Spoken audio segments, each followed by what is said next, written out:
As we head into the summer months, the water is really going to start heating up, which will cause those bass to either head deep or search out some shade in order to find some relief.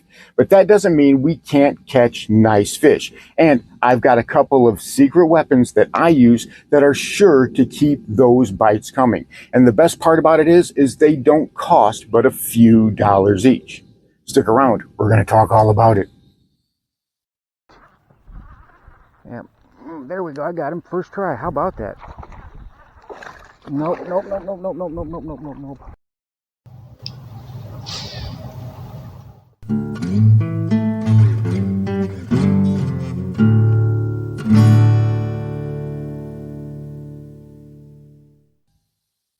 Welcome back to Lowbrow Fishing. And let's face it, it's getting hot outside. Here in South Mississippi, it's already into the mid-90s, and that's a trend that's only going to continue to go up. What that means is, well, this is probably one of the few videos I'm going to be able to record outside for the foreseeable future. It's just too hot. I'm having to keep a rag to wipe the sweat off my face in between takes. I'm constantly dealing with bugs. It is just miserable. So if you see me recording more in the tackle room, that's why. It's just hard to record out here. But how does that translate out to the lake?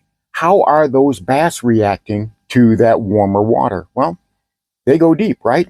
In the summertime, that's what the bass do.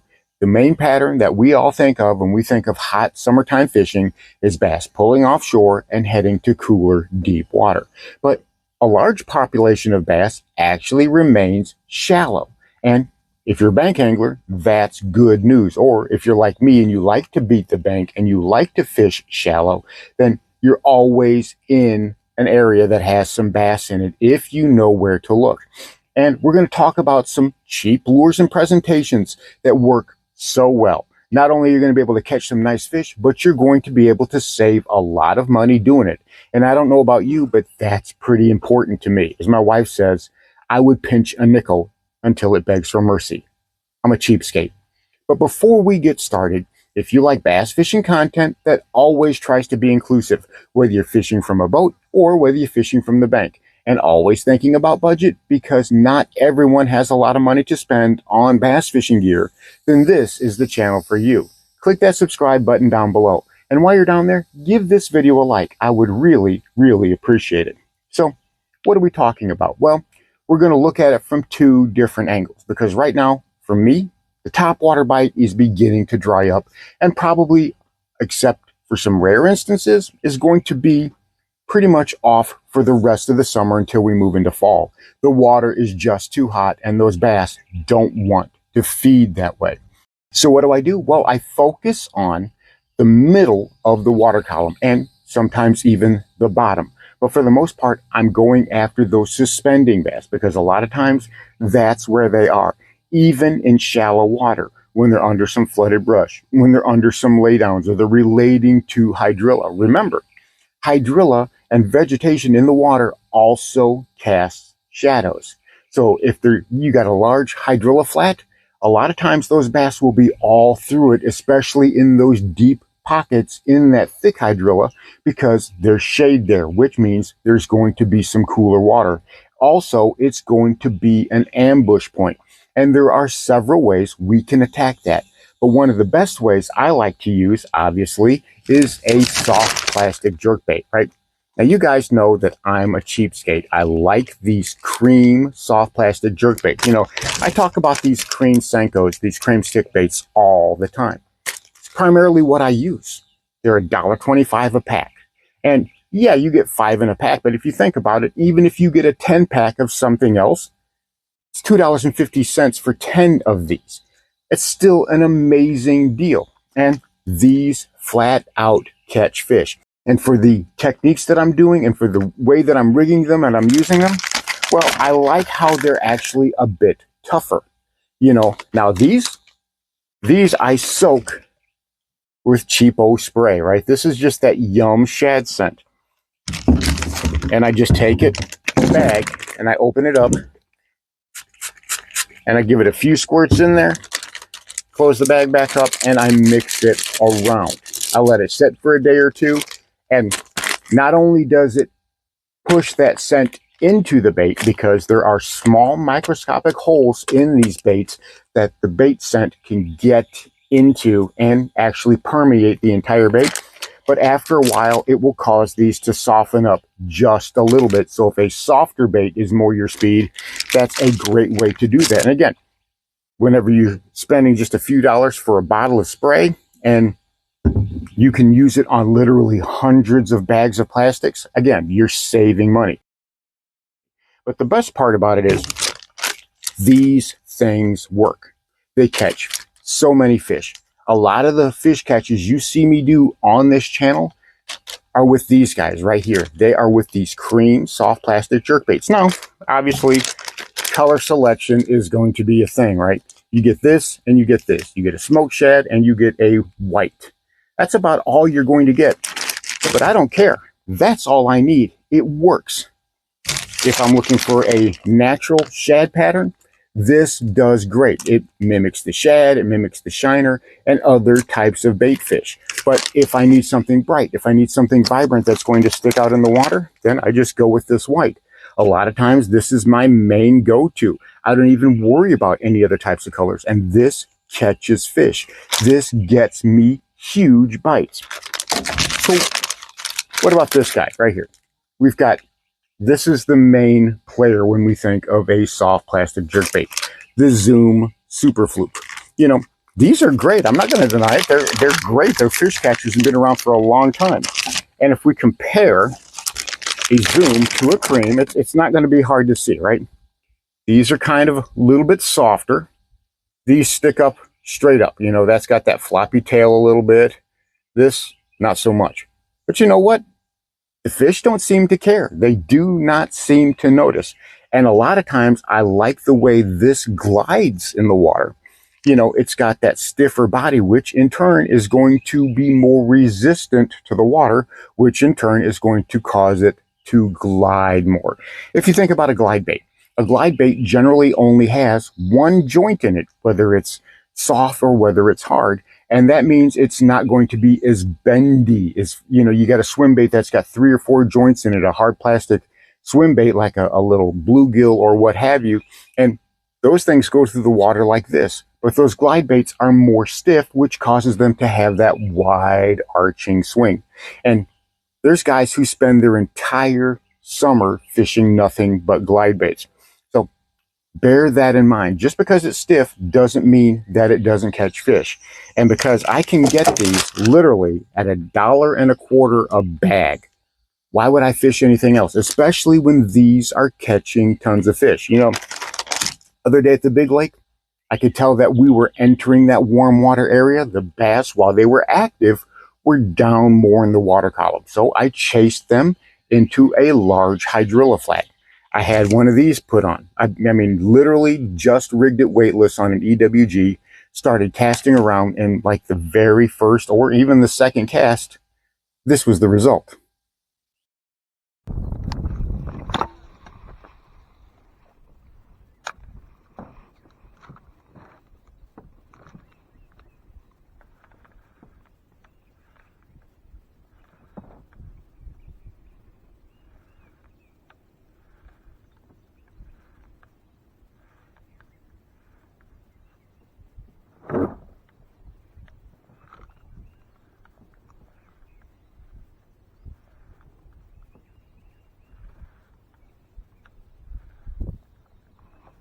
There we go.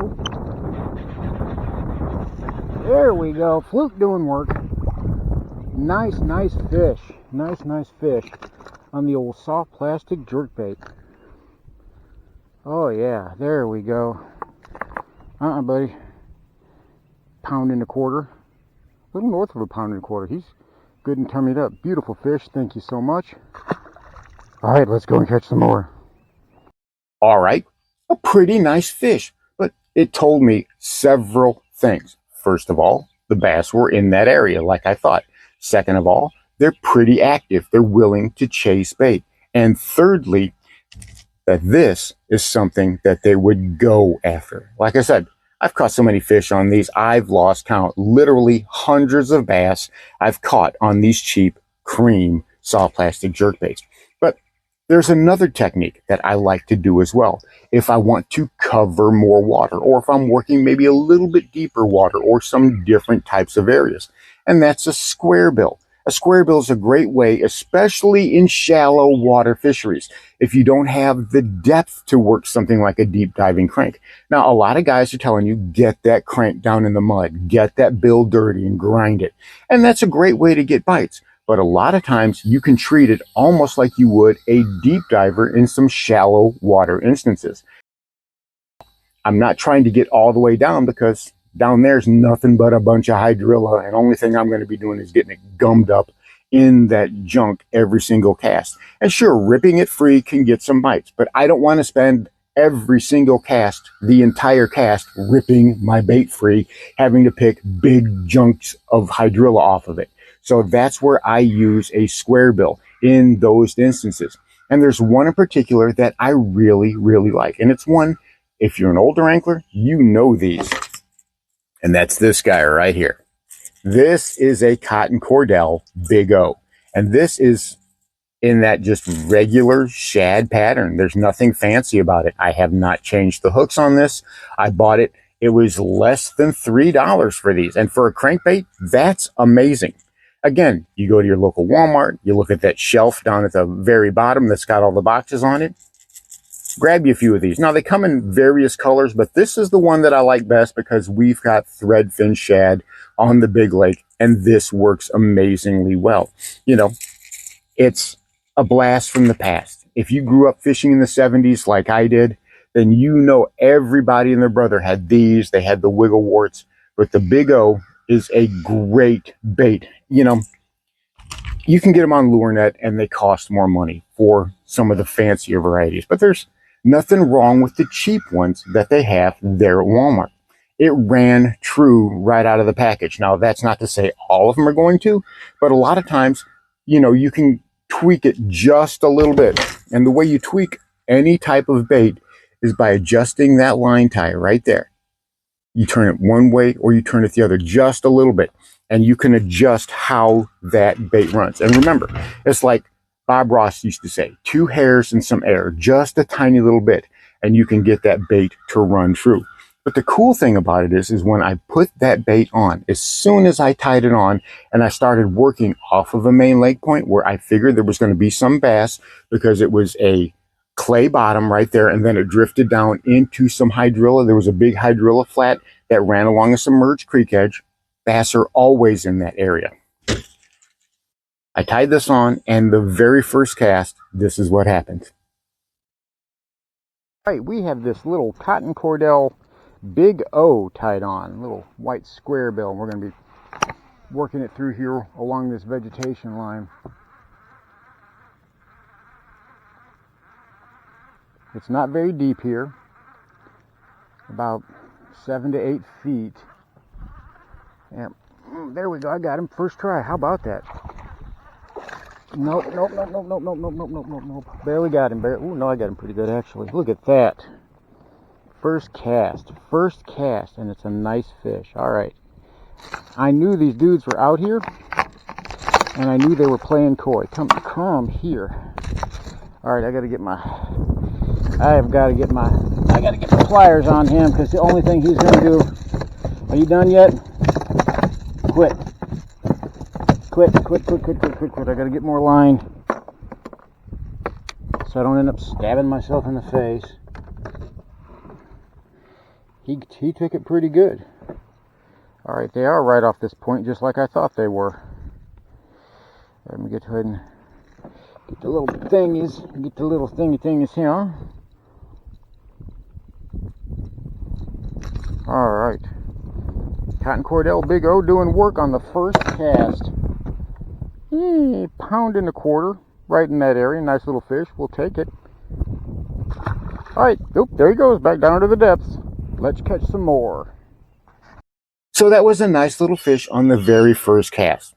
Those Big O's still do good work. You know, those bandit lures that you can get at Walmart that are only a few bucks. You don't have to pay out the nose for good gear that's going to catch fish, especially if you're on a budget. Now, if you like to buy all the lures, and I'm guilty of having that addiction. But for the most part, what I'm using when I head out to the water is going to be cheap because, well, first of all, I lose a lot of lures. I get hung up and I lose a lot of lures. And I don't feel like losing $9 and $10 crankbaits every single time I head to the water. I can lose that big O and just head right back to Walmart, spend less than $3 and get a new one. And the best part about it is, like I said, they catch fish. And I'm not doing anything fancy with it. I was just varying my retrieve a little faster, a little slower, giving it some stops, giving it some starts, you know, crank, crank, crank, a little pause, crank, crank, crank, crank, crank, crank, just varying that retrieve, trying to make it meander about like I would a little fish. Try to make that retrieve mimic a little fish as much as I could. And, you know, like I said, it works fantastically. I'm fishing this on my standard casting setup because this is actually heavy enough that I can cast it out there pretty good, even though it's a smaller crank. 12-pound fluorocarbon, 7:5-to-1 gear ratio reel. Now, this is a little bit faster than I normally like, but it worked for what I was doing, and I have to remind myself to keep things a little bit slower. 7.2 casting rod. This is a medium heavy with a mod fast tip. It works better for me. I like that softer tip. It allows me to be able to set the hook on those bass because when it comes to something with trebles, I'm not trying to yank it out of their face. I'm trying to more lean into it to let those fish essentially hook themselves. And then I'm trying to bring that bass to the boat. You know, whenever I get it to the boat, obviously you have to deal with the trebles, but if you can stay careful about it, then you should be okay. It's a great setup and it's always a fish catcher for me. So I can spend less than $5 and have some viable lures that are going to catch fish for me every time I head out to the water. And for me, that is important because I don't have a lot of extra money to spend on bass fishing gear anymore. You know, I've got all these other things that I'm trying to do. And I know a lot of other people, they're not in an economic place where they can spend a lot of money, but that doesn't mean you can't go fishing. Try a lot of these cheaper baits. I'm telling you. You give these a try, you start catching fish with them, and you'll be like, okay, these do catch fish. We get it into our head that just because something's cheap, it's going to be a piece of junk. A lot of times, it's cheap just because of the manufacturing process. Those are stiff. The plastisol may not be the same quality, but for me, that works great. So give those lures a chance. I'm telling you, you are going to catch as much, if not more fish than you would with more expensive baits. So there you have it, some inexpensive lures and baits that work so well. Just because they're cheap doesn't mean that they don't catch fish. Give them a try. I know you're going to like them, especially if you grew up in the 70s fishing those big O's. Get back to it. You're going to really like the results. Thanks for watching Lowbrow Fishing. We'll catch you in the next one.